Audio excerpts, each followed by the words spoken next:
Great Saturday, you all. Hey, I got a lot to unpack today. God is speaking through me. He's revealing some things to me. Y'all know, as I tell you all, I've been reading the Bible every single day since 2017, and I'm still not done. I'm only in the book of Mark. I haven't been reading to get through. I just been reading because in 2017, it had come to me, the only way that I'm going to find the answers to my concerns, to my questions, to the loopholes, the gaps, the leaks, the things that don't make sense, anything that's illogical and things that are logical, the only way that I'm going to be able to fully witness to people about the God I serve. And I ain't saying believe. When you believe, it's almost like, okay, you have an option not to believe. No, I know God to be real. And I got to make things make sense for people who don't believe that God is real. So in my studying, I'm all the way to the book of Mark now.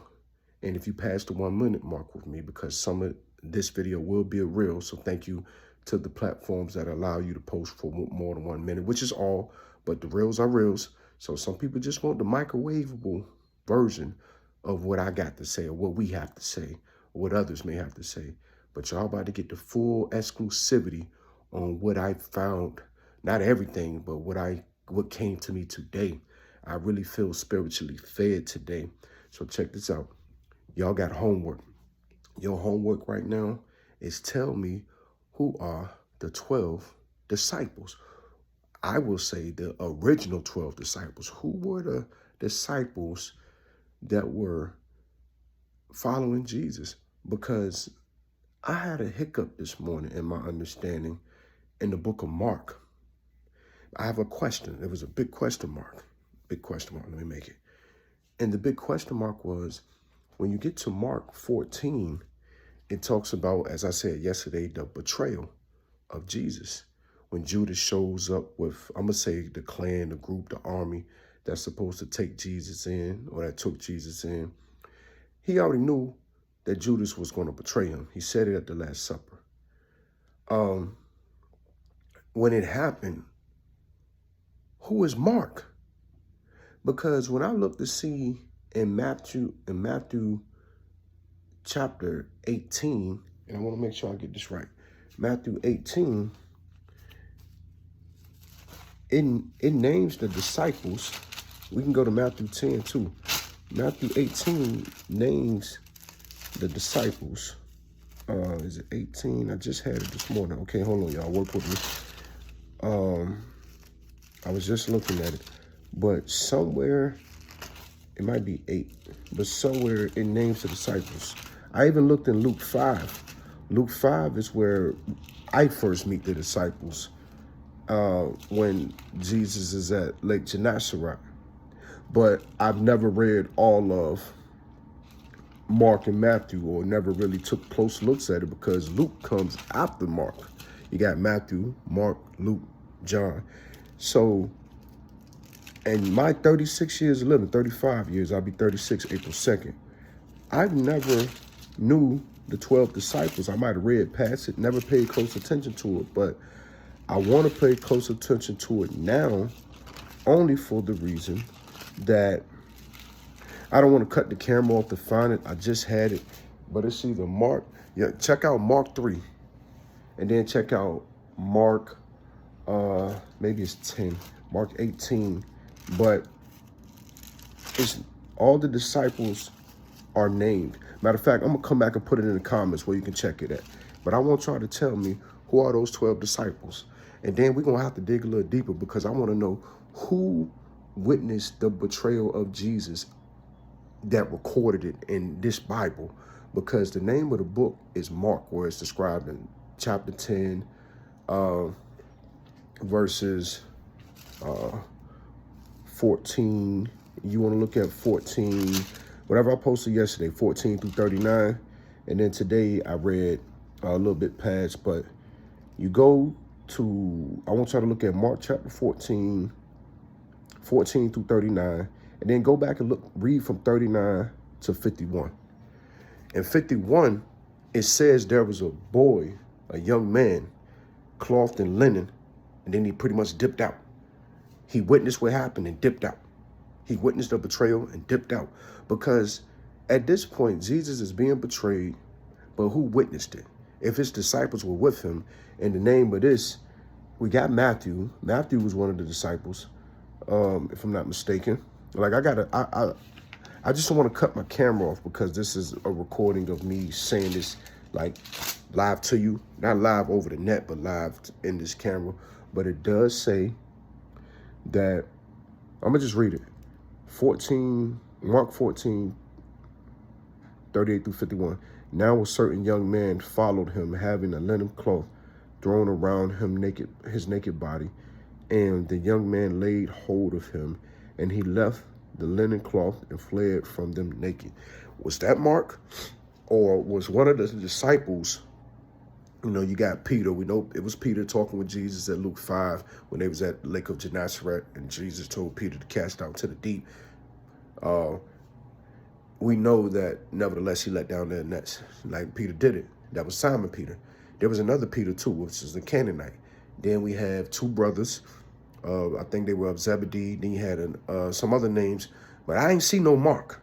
So this had to, if it's Mark's telling, if Mark is the narrator, as I said yesterday, then Mark could have been what's described in this book, the young man that was seen following Jesus. Because my question before I read that today, my question mark was, who in the heck witnessed this? Who was close enough to Jesus and the disciples when Jesus was praying and the disciples kept falling asleep? Who witnessed that to tell it? Because if the disciples who were asleep, and it doesn't even say all 12 Jesus took, it said like three of the disciples Jesus took when he went up to pray.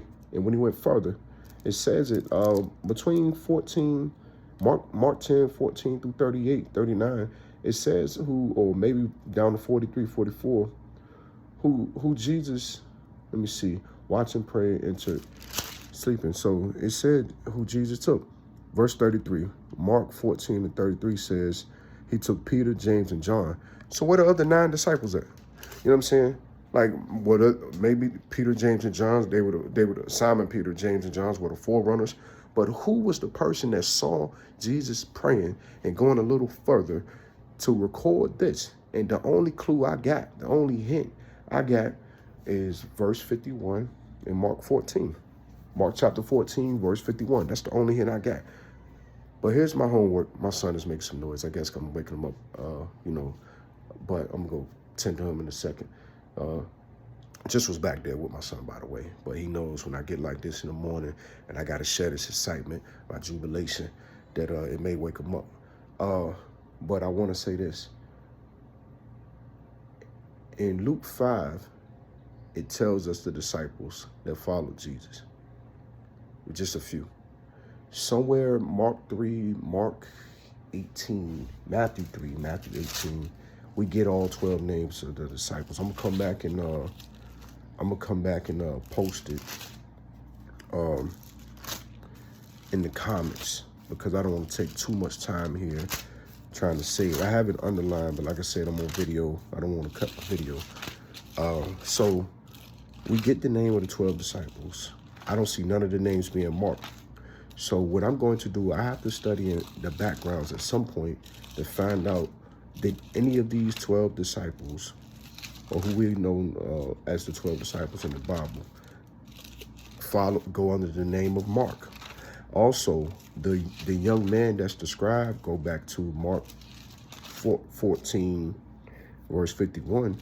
The young man described in Mark 14:51, maybe Mark was that young man, and it doesn't say, I saw Jesus, I saw the disciples, I saw the betrayal, because maybe in that society, if this was the young man, he couldn't reveal, hold on, come here.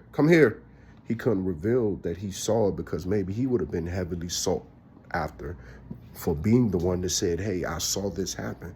I was there. Jesus was praying with the disciples. Every time when they prayed, they went to sleep. And Judas kissed Jesus, and then the people came and took Jesus. And then even after that, they couldn't find no fault in Jesus. It said even later on in Mark 14, if you go, and it says verse 57, 60, and beyond, they could not find no real fault of Jesus. People's stories weren't matching up. So even at that, how often have we been accused of something when we know we've been doing what God called us to do, and we feel the need to explain ourselves? Jesus teaches us how to respond. And it says this. This might be in part 2 because the past 10 minutes in 61, but he kept silent and answered nothing. That taught me a lesson. Mark 14:61 says, but he kept silent and said nothing. I now know how to respond when I know I ain't done nothing wrong. Keep silent and say nothing, because that's what Jesus did. And I'm gonna keep reading this Bible, but I want to encourage you today. Find out who those 12 disciples was. Ask questions in regard to the Bible and keep reading it. I just started reading in 2017, and 7 years later, I ain't done. And I'm studying as I go, and then I'm gonna go back and read it the second time and really, really study, slow walking and slow pacing it. But every day I read this Bible, I find out something new. And if I don't find out something new, I get more polished in the area that I was already polished in. But if we're gonna be out here witnessing and talking to people about God, pastors can't be our only Bible study. We got to be able to study for ourselves, pray on it, fast on it. I wish y'all a wonderful Saturday. I'm over 10 minutes, so if you're on YouTube and you see this at the 11-minute mark, cool. I know TikTok only gives me 10. Maybe Instagram might cut me off at 10. Facebook, I know for sure you'll see more than 10 minutes. But when you see this video, share it, comment. Who was those 12 disciples? And who do you think Mark was? And if you can direct me to where we find out who Mark was, let me know. I think Mark, possibly the only hint and clue we got could be verse 51 in Mark chapter 14, verse 51. But you might got to read the book of Mark. You might got to go to Matthew, to where all of those disciples were named. Maybe it's Mark 3 and Mark 18. But I had it earlier, and I underlined it. Let me see. I read it back in October, so let me go to October real fast, because I date my Bible. Because I'm going to give it to y'all before I cut this video off. I just was looking at it a moment ago. I read it around October 8th. Let me see.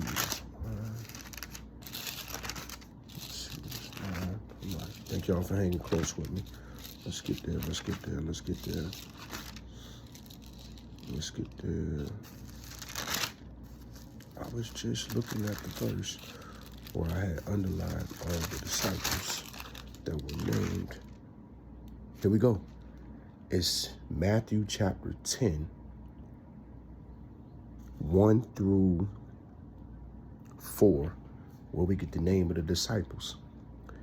All right, so this y'all homework. If you're viewing this whole video, go to Matthew chapter 10, 1 through 5, and that's where we get all 12 names of the disciples. And now one of those names says Mark. But like I said, Mark maybe was the young man in Mark 14:51, who was said to have on linen clothes. That's our eyewitness. We didn't have Facebook Live back then. We didn't have IG Live, TikTok Live, none of that back then. So who is Mark? Who saw this? Who witnessed these things? And then secondly, so tell me who those 12 disciples was. Tell me who you think, tell me who you think Mark was. Because I don't know who Mark was. Who witnessed this? This is the loophole. This is the closivity, the closure that we need to have as followers of God. Of what? You don't just want to go off what somebody tell you.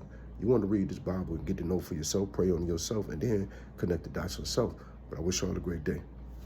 Get back to me. Give me the names of the 12 disciples in the comments for Mark 10. That's your homework. I see it. I read it for myself. And then go to Luke chapter 5 to where we first, not where we first, because Luke comes after Mark. Go to Luke chapter 5 and see how many disciples were mentioned there. And then how many disciples went in Mark 14 up to pray with Jesus, because we only see the 12 disciples one time there. If there may be other places, Mark 3 maybe might be there. I mean, Matthew 3, it might be there. But, hey, it's just something to think on. And then look how Jesus responded to adversity. He was silent. He said nothing. Verse 61, Mark chapter 14:61, he said nothing. So how can you respond based upon all of this? But go read it for yourself. Wish you all a wonderful Saturday. Keep it there.